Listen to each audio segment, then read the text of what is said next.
গত 24 এপ্রিল 2026 তারিখে আনুমানিক রাত 11টার দিকে চট্টগ্রাম থেকে বুনিয়াদী প্রশিক্ষণ শেষে কুমিল্লায় ফেরার পথে কাস্টমস কর্মকর্তা বুলেট বৈরাগী নিখোঁজ হন। নিখোঁজের 12 ঘন্টা পর 25 এপ্রিল সকাল 7:45টার দিকে ঢাকা চট্টগ্রাম মহাসড়কের কোটবাড়ি এলাকার একটি হোটেলের পাশের ফুটপাত থেকে ময়নামতি হাইওয়ে থানা পুলিশ তার মরদেহ উদ্ধার করেন। তার মুখমণ্ডল সহ শরীরের বিভিন্ন স্থানে আঘাতের চিহ্ন পরিলক্ষিত হয়। এই ঘটনাটি সারা দেশে ব্যাপক চাঞ্চল্যের সৃষ্টি করে এবং বিভিন্ন সামাজিক গণমাধ্যম, ইলেকট্রনিক ও প্রিন্ট মিডিয়ায় গুরুত্বের সাথে প্রচারিত হয়। তথ্য প্রযুক্তির সহায়তায় এবং আরও কিছু প্রাপ্ত গোপন সংবাদের ভিত্তিতে গত 26 এপ্রিল 2026 তারিখে র্যাব 11-র একটি আভিযানিক দল কুমিল্লা জেলার বিভিন্ন এলাকায় অভিযান পরিচালনা করে এবং অভিযান পরিচালনা করার মাধ্যমে উক্ত হত্যাকাণ্ডের সাথে জড়িত অভিযুক্ত মোহাম্মদ সোহাগ, ইসমাইল হোসেন জনি, ইমরান হোসেন হৃদয়, রাহাত হোসেন জুয়েল এবং মোহাম্মদ সুজনকে কুমিল্লা হতে গ্রেফতার করা হয়। গ্রেফতারকৃতরা একটি সংঘবদ্ধ অপরাধ চক্রের সক্রিয় সদস্য। অভিযুক্তরা কুমিল্লা শহরের দূর দূরান্ত থেকে আগত যাত্রীদের রাতের বেলা টার্গেট করে তাদের সিএনজি বা অটোতে তুলে ধারালো অস্ত্রের ভয় দেখিয়ে এবং আঘাত করে ছিনতাই, ডাকাতি সহ বিভিন্ন ধরনের অপরাধ সংগঠন করে আসছিল।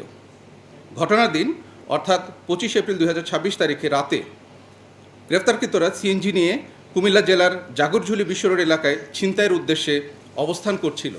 রাত আনুমানিক 3টার সময় ভিকটিম বুলেট বৈরাগী চট্টগ্রাম থেকে বুনিয়াদী প্রশিক্ষণ শেষ করে বাসযোগে কুমিল্লার জাগরঝুলি বিশ্ব রোডে পৌঁছায় এবং বাস থেকে নামলে গ্রেফতারকৃত জুয়েল ভিকটিমের গন্তব্যস্থল সম্পর্কে জানতে চায়।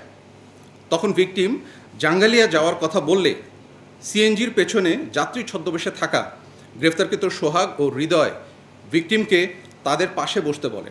সিএনজিটি জাগরঝুলি হতে জাঙ্গালিয়ার উদ্দেশ্যে রওনা দেওয়ার পর গ্রেফতারকৃত সোহাগ ও হৃদয় মিলে ধারালো অস্ত্র দিয়ে ভিকটিমকে আঘাত করে ও ভয়ভীতি প্রদর্শন করতে থাকে।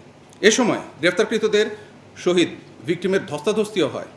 ধস্তাধস্তির এক পর্যায়ে অপর অভিযুক্ত জনি চাকু বের করে ভিকটিমকে ভয় দেখায়, মারধর করে এবং ভিকটিমের সাথে থাকা নগদ টাকা, মোবাইল ও অন্যান্য মালামাল জোরপূর্বক ছিনিয়ে নেয়। অতঃপর সিএনজিটি কোটবাড়ি বিশ্ব রোড অতিক্রম করলে অভিযুক্তগণ ভিকটিমকে ধাক্কা দিয়ে চলন্ত সিএনজি থেকে ফেলে দিয়ে দ্রুত ঘটনাস্থল থেকে পালিয়ে যায়।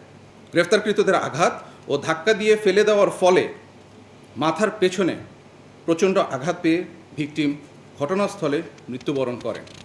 গ্রেফতারকৃত সকলের বিরুদ্ধে চট্টগ্রাম জেলার লাকসাম রেলওয়ে থানায় একাধিক চুরি, ডাকাতি ও মাদক মামলা রয়েছে। গ্রেফতারকৃতদের বিরুদ্ধে পরবর্তী আইনানুগ ব্যবস্থা গ্রহণের জন্য যে আইনি কার্যক্রম, সেই কার্যক্রম চলমান রয়েছে। প্রিয় সাংবাদিকবৃন্দ, এখন আমি পরের বিষয়টি সম্পর্কে আপনাদের দৃষ্টি আকর্ষণ করছি।